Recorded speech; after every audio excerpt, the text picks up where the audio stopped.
युवराज जी, राधे अहमदाबाद। राधे। जय जय श्री हरिवंश। श्री हरिवंश महाराज जी, राधे राधे। महाराज जी, दिनचर्या और नियमावली बनाना तो आसान सा लगता है, परंतु उसे आचरण में लाना बहुत मुश्किल, बहुत प्रमाद आलस्य भी हो जाता है शायद, क्योंकि अभी इतनी विकलता नहीं है भगवत प्राप्ति की। हाँ, विकलता नहीं भगवत प्राप्ति की आपकी महत्व बुद्धि नहीं है।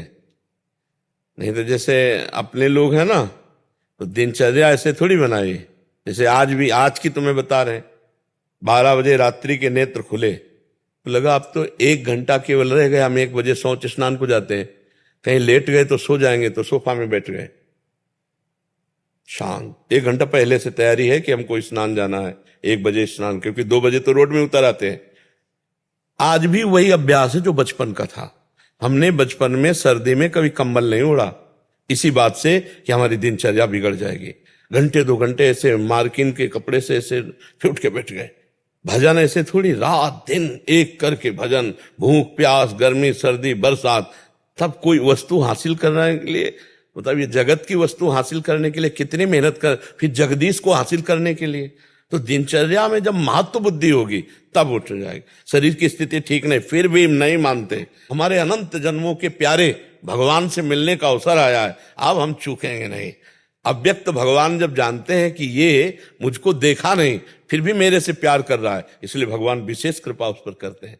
नाम जप का, नियमावली का ऐसा सुन रखो कि हमने कभी अलार्म नहीं रखा, अलार्म वाला सिस्टम कभी नहीं रखा। दिमाग का अलार्म ऐसा चलता रहा है कि 5 मिनट ऊपर नीचे की बात नहीं कह सकते। नहीं कभी ऐसी, कभी 102 बुखार, किडनी फेल, चलने की हिम्मत नहीं। हमें पकड़ो, हमें ले चलो, हमें पकड़ के लेना। हमारी जो नियमावली हमें कराओ। अगर हम 4 राउंड घूमते हैं तो हम नहीं चल पा रहे तो व्हील चेयर में बैठा लो, हमें 4 राउंड घुमाओ।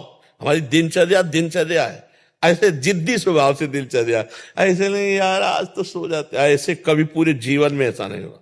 कभी जीवन में ऐसा जो नियम ले, जो दिनचर्या बनाए, उसको सांगो पांग जिद्दी स्वभाव, तब तो पार हो जाए। माया तो फिसला देगी, माया फिसला देगी। नियम ही प्रेम को प्राप्त कराता है, अगर नेम नहीं तो फिर प्रेम कैसे प्राप्त हो जाए। महाराज जी, बचपन से जल्दी उठने का अभ्यास था। हाँ, तो इसमें माता पिता को प्रणाम करते हैं कि उनका विशेष योगदान था। और 2 बजे के संस्कार गुरु जी ने डाले। जो हम जिनकी शरण में गए 13 वर्ष की अवस्था में भाग के, तो ऐसे तखत में वो लेटते थे, नीचे जमीन में हम लेटते थे। तो जहां 2 बजते कहते, बच्चा उठ उठ, देख किसान लोग हल जोतने जा रहे हैं, तुम बाबा जी होकर पड़े, उठो बैठो। 2 बजे उठ के माला लेकर खड़े हो जाओ, नींद ना आए, खड़े होकर जपो। वो बैठे जप रहे हो जा। थोड़ा सा जहां प्रकाश जैसा हुआ तो फिर गंगा स्नान आदि के लिए, क्योंकि बहुत 2 बजे अंधेरे में कहीं सांप बिछे तो ऐसे। महाराज जी, 13-14 साल की अवस्था में तो ऐसा लगता है कि हम भी खेलें कूदें, तो आपके मन में हमें नहीं आया कभी, भगवान की कृपा से हमें दोस्त बनाना नहीं आया, कभी खेलना नहीं आया। हमारे मन में एक ही लगन लगी थी, मैं कैसे भगवान को प्राप्त करूं। ये कोई पूर्व जन्म का भजन का होगा, भगवान की कृपा से। हमें कभी जैसे कोई उत्साह हो तो हमें उदासीनता आती थी। हमें नहीं आता था कि लोग नाच रहे हैं, उत्साह कर रहे, तो अब जैसे होली है, दीपावली, लोग उत्सव मना रहे तो हम एकांत में खड़े होकर विचार करते थे। हमारा चिंतन अलग चलता था। कभी हमारा आज तक कोई दोस्त नहीं बना, आज तक किसी से हमारी दुश्मनी नहीं, ना मित्रता, ना काहो से दोस्ती, ना काहो से बैर, कोई परिचय में ही नहीं। रिश्तेदार नातेदार कोई कहीं का भी कि अच्छा आप वो, ऐसा कभी परिचय नहीं। सबसे उदासीन, सबसे ऐसा, न कभी खेलने का मन हुआ, न कभी ये सब टीवी देखने, ये संसारिकता। अब टीवी में क्या देखना, झूठा संसार उसमें और झूठा टीवी में क्या देखना। जितने नाटक हैं, जितनी फिल्में हैं, सब झूठी ही तो है, क्या देखना है।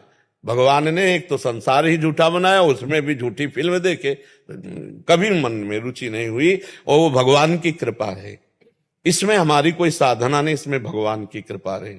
अब मतलब जो जवानी का समय होता है, 17, 18, 19, 20, 21, 22, 24, 25, ये सब गंगा किनारे कटा। वृंदावन में ही रसोई में बनकर भोजन मुझे मिला है कि ऐसे बैठ के नहीं, पूरा 13 वर्ष की अवस्था से लेकर 35 वर्ष की अवस्था तक ऐसे भोजन नहीं मिला कि रसोई में बन रहा है हमारे सामने परोसा जा रहा है।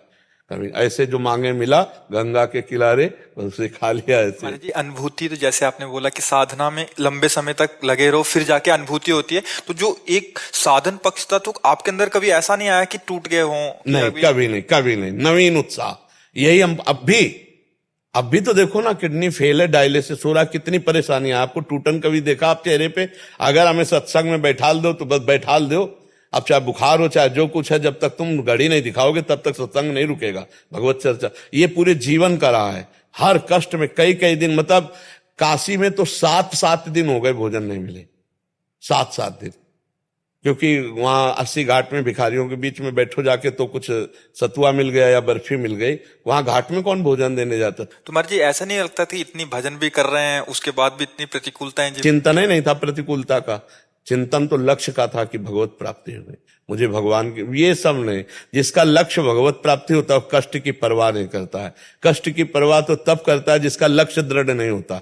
तो फिर मनोरंजन, अब काशी में इतने भंडारे होते हैं, मतलब मारवाड़ी क्षेत्र में आप कभी भी चले जाओ, अच्छे अच्छे पदार्थ भोजन सब, कभी नहीं गए। गुरुजी से नियम पूर्वक कहा था कि घाट नहीं छोड़ेंगे, कभी किसी से मांगेंगे नहीं, प्रारब्धानुसार जो आएगा उसी से पाएंगे, और कभी किसी के आश्रम में नहीं सोएंगे। ऐसे ही घाट में सोते थे। वर्षा हो गई तो शंकर जी के मंदिर थे, उन मंदिरों में चले जाते थे। जीवन का लक्ष्य था बस भगवान की प्राप्ति। कभी हम किसी मठ महंत व्यवहार संत महात्मा कभी नहीं। दूर से सत्संग सुना, जीवन को भगवान के मार्ग में चला, क्योंकि पता था संग दोष ना हो जाए। महाराज जी जैसे अभी हम यहाँ रह रहे हैं सारे संत जन आपके अनुगत होके, तो हमें कभी महसूस नहीं होता खाना पीना, क्योंकि एकदम आपकी कृपा से वहां क्या प्रभु भी एक ऐसा परीक्षा लेते हैं कि आपको वैसा टाइट कर रहे थे कि जैसे नहीं, अगर किसी भगवान को किसी भी डिपार्टमेंट में निर्देशक के रूप में, तो उसको बहुत परिपक्व किया जाता है। अगर पूरे बटालियन की कमांड संभालनी है तो उसको हर हरकत का बहुत ज्ञान होना चाहिए। तो हमको शायद ठाकुर जी ने सेवा देनी थी।